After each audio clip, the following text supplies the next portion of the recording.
Ya, pemirsa, selamat sore. Selamat datang di Shadowbox Walk to Talk edisi sore ini, hari Selasa 20 Agustus 2024. Pertama, saya pengen mengucapkan alhamdulillahirobbilalamin. Syukur pada Allah SWT.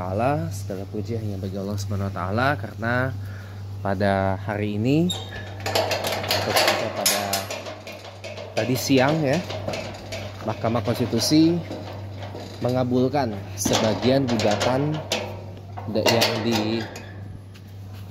diajukan oleh dua partai, yaitu Partai Gelora Gelombang Tanah Air Indonesia atau Partai Gelora Indonesia, dan Partai Buruh berkaitan dengan masalah pilkada.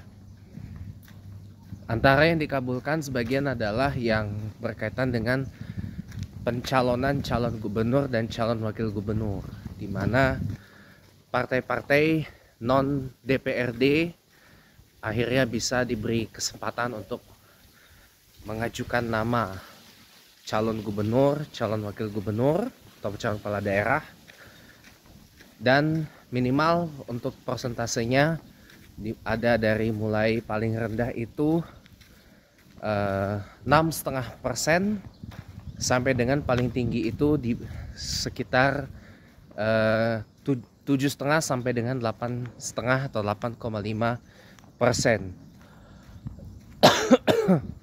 Ini kabar baik teman-teman ya, karena ada satu yang akan jadi pembahasan kita pada sore ini sebagai pembahasan utama.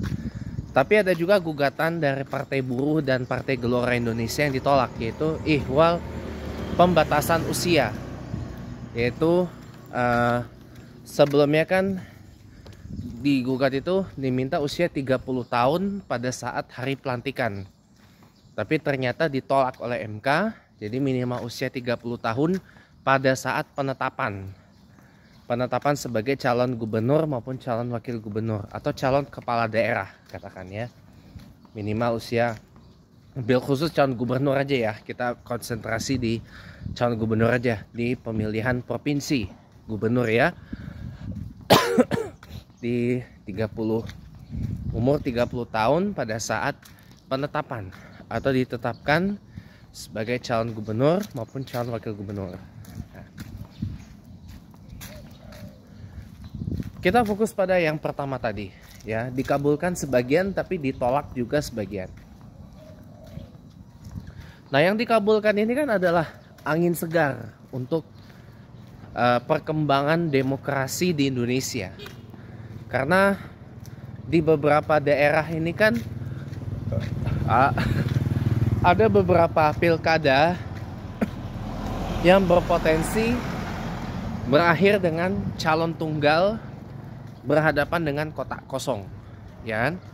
Berhadapan dengan kotak kosong, dan ini jelas akan merusak demokrasi. Bil khusus di Jakarta ya, walau sudah tidak lagi menyandang status sebagai ibu kota, tapi kan Jakarta ini kan adalah kota sekaligus provinsi ya, dengan penduduk terpadat dan terbanyak se-Indonesia. Makanya pemilihan gubernur Jakarta itu masih dianggap sangat seksi bagi para pelaku politik, khususnya partai politik. Nah, tangan saya pegel nih, gak kuat. Nah, jadi teman-teman, Captiva masih ada aja ya. Jadi teman-teman semuanya, ini ada sebuah kabar gembira gitu loh. Putusan MK yang membolehkan partai-partai non DPRD mencalonkan gubernur, serta ambang batas pencalonannya itu diturunkan dari 22 kursi atau 20% suara, dan diturunkan menjadi minimal kalau untuk daerah seperti Jakarta ini 7,5% atau 7,5%. Tapi kalau penduduknya lebih dari 12 juta, maka ambang batasnya diturunkan menjadi, kalau saya tidak salah, sekitar 8,5 atau tetap di angka 7,5%, saya nggak begitu tahu ya, nggak begitu hafal saya putusannya tadi. Maka kesimpulannya di kontestasi Pilgub pemilihan Gubernur Jakarta 2024 ini ya, ada peluang peta politiknya bisa berubah teman-teman. Karena kan sudah pasti PDI Perjuangan yang tadinya hampir pasti gak bisa mencalonkan sendiri ya calon gubernurnya karena terkendala belum memenuhi persyaratan jumlah kursinya yaitu minimal 22, dimana PDIP pada Pileg 2024 di DPRD Jakarta hanya mendapatkan 15 kursi. Selisih 3 dari yang juara satunya yaitu PKS Partai Keadilan Sejahtera yang mendapat 18 kursi tapi sudah menyatakan diri mendukung pasangan calon Ridwan Kamil Suswono di Koalisi Indonesia Maju Plus atau KIM Plus ya.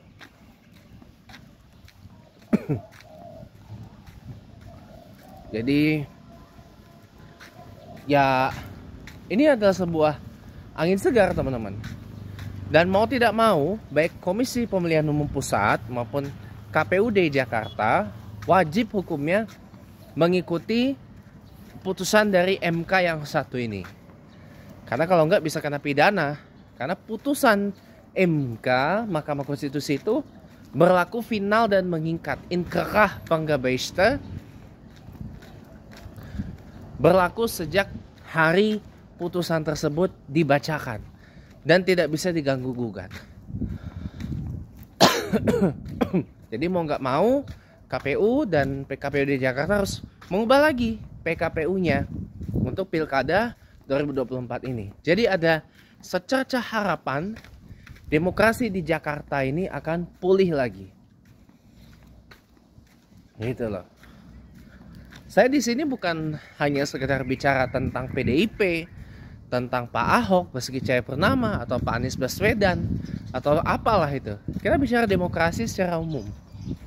Ya, kalau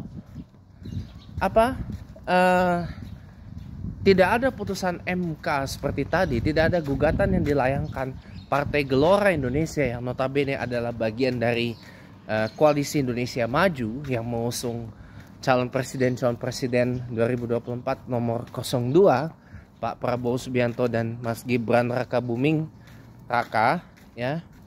Mungkin demokrasi di Indonesia khusus di Jakarta cuma akan mendung cuacanya gitu loh. Akan kelam gitu. Tapi untungnya masih bisa diselamatkan.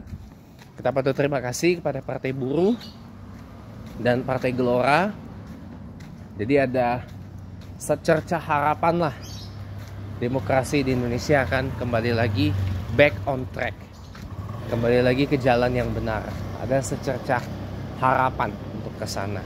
Nah, bicara Jakarta, bicara calon gubernur dan calon wakil gubernurnya di Pilgub 2024 ini. Hal yang patut kita syukuri adalah partai-partai non DPRD Jakarta bisa nyalon, bisa dicalonkan. Tapi fokus perhatian ada di PDI Perjuangan. Satu-satunya partai yang mendapat kursi di DPRD Jakarta yang masih undecided, belum memutuskan siapa yang akan diusung. Walau kemungkinan besar PDIP itu akan mengusung petahana Gubernur Jakarta periode 2017-2022 yaitu Bapak Profesor Dr. Anies Baswedan yang akan dipasangkan dengan kader dari PDIP sebagai cawagupnya.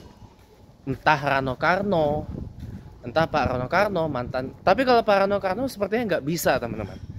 Karena Pak Rano Karno itu pernah jabat gubernur di Banten. Undang-undang pilkadanya yang mengatur itu belum dirubah. Di mana orang yang dulu pernah jabat gubernur bisa dicalonkan sebagai calon wakil gubernur. Ini belum dirubah, ini belum direvisi, belum diamandemen.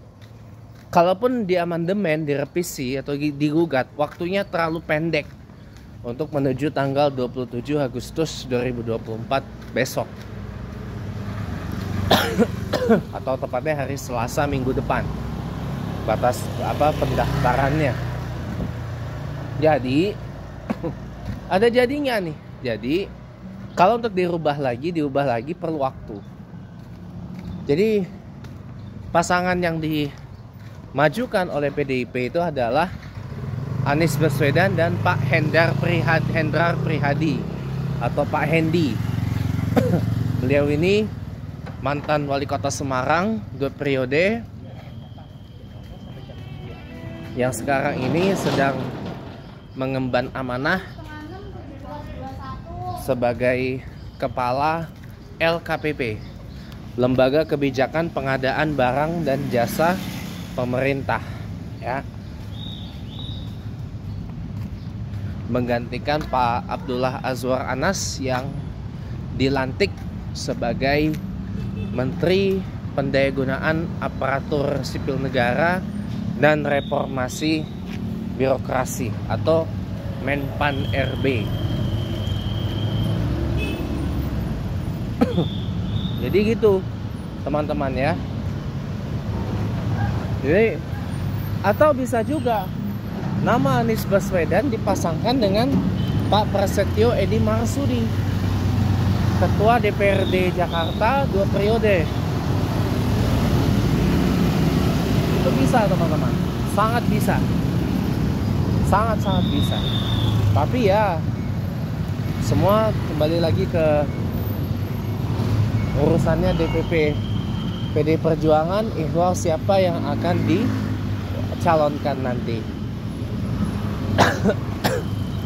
Banyak yang bertanya-tanya, Pak, kenapa nggak Anies Ahok aja? Lagi dan lagi undang-undang pilkadanya belum dirubah.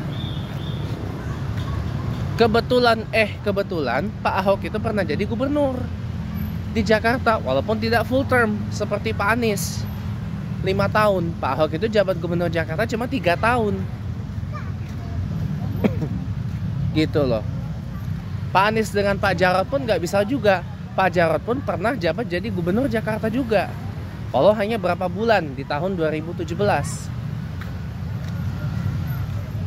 Nggak lama setelah Pak Ahok itu divonis 2 tahun penjara oleh Pengadilan Negeri Jakarta Utara karena 156A KUHP, penodaan agama. Nah, itu yang bikin duet Anies Ahok itu gak bisa terwujud. Karena dua-duanya pernah jadi gubernur di Jakarta. Bedanya kalau Pak Anies itu full term, Pak Ahok itu tidak full term. Ya, setengah term, half term dari 5 tahun. Ya, setengah dari 5 tahun lah Pak Ahok itu menjabat gubernur Jakarta. Makanya saya bilang half term, karena 5 tahun itu setengahnya 2,5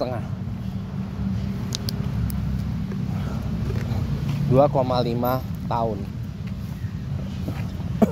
Jadi gitu kawan-kawan. Pak, kenapa PDIP nggak mencalonkan Pak Ahok aja? Kenapa sih Bapak nggak dukung Pak Ahok di Pilgub Jakarta?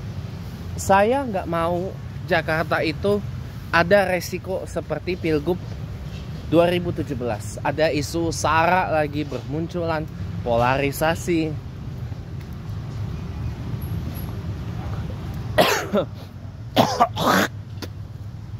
Dan saya pikir PDIP itu belajar. Kalau usung yang yang minoritas, yang Tionghoa atau Cina atau Kristen dan Kristen pula, sulit rasanya untuk diterima mayoritas warga Jakarta yang Muslim, yang Islam, terutama dari kalangan Betawinya. Makanya Udahlah kemudian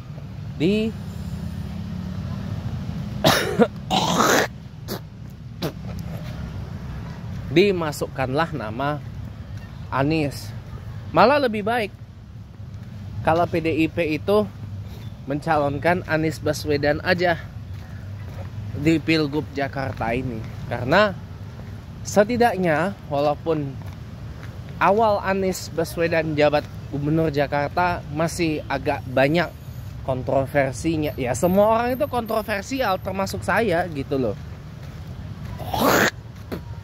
Tapi setidaknya di balik itu ada beberapa prestasi yang dicapai oleh Pak Anies selama 5 tahun pimpin Jakarta. 5 kali berturut-turut dapat opini wajar tanpa pengecualian dari Badan Pemeriksa Keuangan atau BPK. Kemudian elektrifikasi bus Transjakarta berjalan sukses. Lalu kemudian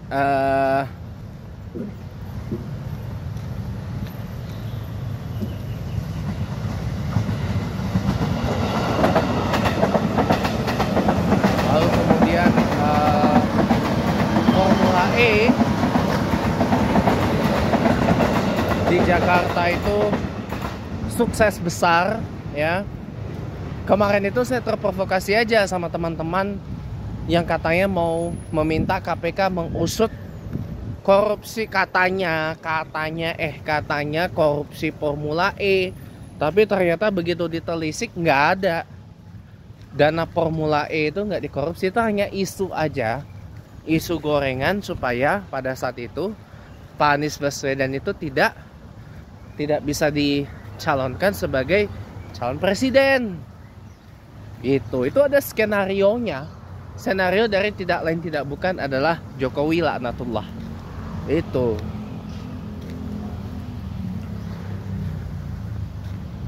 Nah, lanjut ya teman-teman ya. Lanjut. Oke, lanjut. Formula E di Jakarta sukses besar. Formula E. Lalu kemudian Jakarta ini boleh dikatakan tidak banjir. Tidak banjir, maksudnya tidak banjir rutinan gitu. Tidak banjir. Lalu kemudian beberapa infrastruktur transportasi umum seperti halte-halte bus Transjakarta diperbagus ininya. Haltenya dibangun jadi lebih layak, lebih modern, lebih teduh ya. Dan masih banyak lagi capaian. Oke lah, memang masih ada kekurangan, masih ada beberapa hal yang gak bisa terrealisasi. Contoh, teman-teman mungkin akan menggoreng isu rumah DP 0%.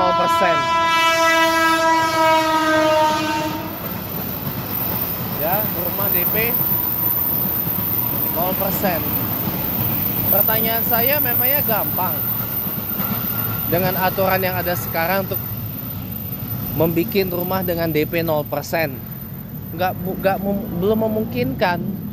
Dengan aturan yang ada sekarang, rumah DP 0% itu belum bisa terrealisasi.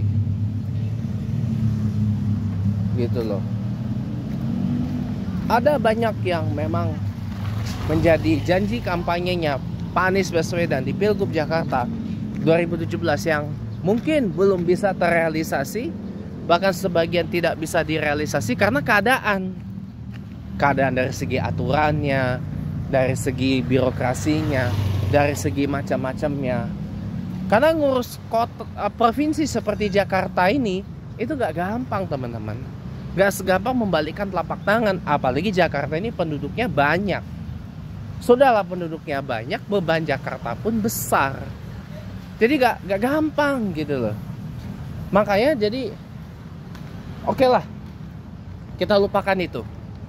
Kita cukup itu jadi catatan aja lah selama 5 tahun kepemimpinan Pak Anies Baswedan di Jakarta. Termasuk bukan menggusur tapi menggeser gitu. Ujung-ujungnya digusur juga. It's not a big problem menurut saya. Kalau memang area itu memang digusur dengan layak ya, ya udah gitu loh. Toh Pak Anies Baswedan ini kan hanya melanjutkan apa yang sudah menjadi policy dari pendahulu beliau kala itu, Pak Jarod, Pak Ahok, termasuk Pak Jokowi, Pak Foke, Pak Fauzi Bowo, Bang Yos atau Pak Sutioso, ya. Itu dilanjutkan. Jadi saya rasa ya Pak Anies Baswedan itu layak untuk diberikan satu periode lagi memimpin Jakarta, ya, biar Jakarta itu bisa menuju kota global dengan cara berkolaborasi. Jadi makanya saya selalu sampaikan Anies Baswedan itu harus membawa ini untuk Jakarta. Kolaborasi untuk perubahan Jakarta menuju kota global. Ya. Gitu. Kolaborasi untuk perubahan Jakarta menuju kota global ya. Atau simpel aja, nggak usah pakai kata perubahan deh, itu sensitif. Kolaborasi Jakarta untuk kolaborasi Jakarta menuju kota global. Itu akan lebih menarik. Jadi orang bisa dengan mudah memahami, oh, dan orang tuh ter-engage gitu loh untuk memilih Anies Baswedan sebagai gubernur Jakarta. Ya, semoga saja PDIP bersama partai-partai yang sampai saat ini undecided ya di Jakarta ini bisa mencalonkan Pak Anies Baswedan, dan teman-teman yang mendukungnya PDIP ya, saya mohon dengan sangat-sangat rendah hati dan dengan segala kelemahan, kekurangan dan ketidakberdayaan saya ya, saya dengan tulus memohon, meminta supaya teman-teman itu ya, kita turunkan dulu lah ego kita. Mungkin teman-teman ada yang kepengen Pak Ahok itu yang dicalonkan, tapi kan mohon maaf, dari segi elektabilitas ya, yang tertinggi itu, saya mau pipis dulu ya teman-teman, yang tertinggi itu masihlah Pak Anies Baswedan ya toh. Iya, nanti kita terus setelah ini ya. Ya, welcome back ya. Sekali lagi saya mau minta ya pada teman-teman yang merasa bagian dari pendukungnya PDI Perjuangan ya, khusus yang di Pilpres 2024 ya, kaum 16% seperti saya 16% 03 Pak yang mendukung Pak Ganjar Pranowo dan Profesor Mahfud MD di Pilpres 2024 kemarin ya, saya dengan segala kerendahan hati dan kekurangan serta kelemahan dan ketidakberdayaan yang saya punya, saya mohon dengan sangat agar teman-teman itu seenggaknya bisa menahan diri, menurunkan ego ya. Karena kita realistis saja, sampai saat ini Pak Anies Baswedan itu adalah pemegang elektabilitas tertinggi calon gubernur Jakarta 2024-2029 ya. Pak Ahok itu ada di nomor 2. Jadi kalau memang kita mau Jakarta ini terbebas dari belenggu neokolonialisme gaya baru yang dipraktikkan oleh Pak Jokowi dan kroni-kroninya, ya kita tidak ada pilihan lain kecuali mendukung Pak Anies Baswedan di Pilgub Jakarta 2024 ini. Dan itu cuman satu-satunya pilihan. Jadi harap turunkan ego, harap kita bersabar dan ikhlas dalam menerima kenyataan yang mungkin bagi sebagian dari Anda pahit gitu ya. Teman-teman boleh tetap bersuara, beraspirasi dengan tetap ingin mendukung Pak Ahok sebagai calon gubernur Jakarta 2024-2029. Itu saya nggak bisa larang teman-teman. Tapi saya cuma kasih nasihat aja. Realistisnya kalau memang kita mau terbebas dari belenggu Jokowisme di Jakarta ini, satu-satunya cara adalah dengan kita bersatu bersama-sama mendukung Profesor Dr. Anies Rashid Baswedan PhD sebagai calon gubernur Jakarta 2024-2029. Ya, terima kasih teman-teman telah menonton. Jangan lupa subscribe dan sampai jumpa lagi. Selamat sore.